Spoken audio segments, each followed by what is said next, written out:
Hey guys, how's it going? It's me, Chris, again, and today we have a 2022 Honda HRV maintenance light reset.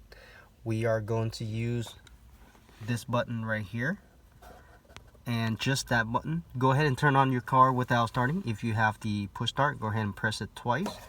And if you have the key, go ahead and turn it to the second position without your foot on the brake.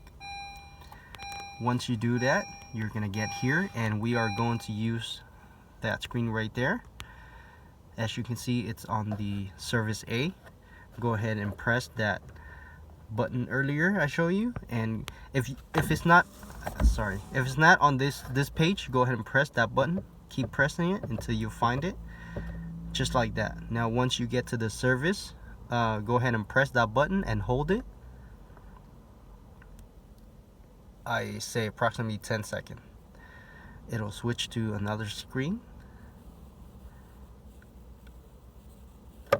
Now when you see everything flash, go ahead and let go and press it and hold it again.